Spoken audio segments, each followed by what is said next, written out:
ಮಾನ್ಯ ಸಿದ್ದರಾಮಯ್ಯನವರೇ, ಇವತ್ತಿನ ದಿನ ನಮ್ಮ ಯಜಮಾನ್ರೇನ್ ಈ ಜಾಗದಲ್ಲಿ ಇದ್ದಾರೆ. ಈ ಜಾಗಕ್ಕೋಸ್ಕರ ನಮ್ಮೆಲ್ಲ ಅಭಿಮಾನಿಗಳು ಬಂದಿದ್ದಾರೆ. ಅವರಿಗೋಸ್ಕರ ಇವ್ರು ನಮ್ಮ ಅಣ್ಣವರು ಹೇಳಿದ್ದಾರೆ, ಒಂದಿನ ಫ್ರೀಡಂ ಪಾರ್ಕ್ ಅಲ್ಲಿ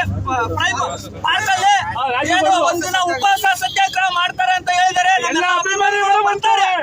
ಸಿದ್ದರಾಮಯ್ಯ ಅವರೇ, ದಯವಿಟ್ಟು ನಮಗೆ 10 ಗುಂಟೆ ಜಾಗವನ್ನ ನೀವು ದಾನವಾಗಿ ಅಲ್ಲ, ನಮ್ಮ ವಿಷ್ಣು ಸರ್ ಅವರ ನೆನಪಿಗಾಗಿ ನಮಗೆ ಕೊಡ್ಲೇಬೇಕಂತ ನಿಮ್ಮಲ್ಲಿ ಮನವಿ ಮಾಡ್ಕೊಳ್ತಾ ಇದ್ದೀವಿ. ಅಭಿಮಾನಿಗಳಿಂದ ನನ್ನ ಒಂದು ನಮಸ್ಕಾರ. ರಾಜಗೌಡರು ಸರ್ ವತಿಯಿಂದ ನಮಗೆ ಇವತ್ತು ಈ 10 ಗುಂಟೆಯನ್ನು ನಮ್ಮ ವಿಷ್ಣು ಬಳಗಕ್ಕೆ ಸಿಗ್ತಾ ಇದೆ. ಅವ್ರಿಗೂ ಕೂಡ ನಮ್ಮ ಧನ್ಯವಾದಗಳನ್ನ ತಿಳಿಸಕ್ಕೆ ಇಷ್ಟಪಡ್ತಾ ಇದ್ದೀನಿ.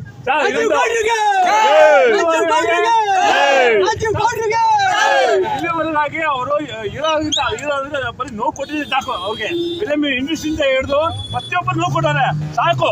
ಈಗ ಅವ್ರ ನೋವು ಸಾಕು, ಯಾಕಂದ್ರೆ ಅವ್ರ ನೋವಲ್ಲಿ ನಾವು ನುಗ್ಗಿದೀವಿ. ಇವತ್ತಾರ ಮುಂದಕ್ಕಾರ ಅವ್ರು ಚೆನ್ನಾಗಿರ್ಲಿ, ಸುಖವಾಗಿರ್ಲಿ, ದೇವ್ರನ್ನ 3 ಕೋಟಿ ದೇವ್ರನ್ನ ಬೆಳ್ಕೊತಿದೀವಿ. ದೇವ್ರನ್ನ ಆ ಸರ್ಕಾರ ಆಗ್ಲಿ ಯಾರೇ ಆಗ್ಲಿ ಅವ್ರು ಮಾಡಕ್ ಆಗಲ್ಲ ಅಂತ ಹೇಳಿ ಒಬ್ಬೊಬ್ರು ಅಭಿಮಾನಿವೆ ಮಾಡ್ತೇವೆ, ಜಾಗನ ಕೊಂಡ್ಕೊತೀವಿ. ಅದ್ ಯಾರು ಬಂದು ಕಿತ್ಕೊಳ್ಳಿ.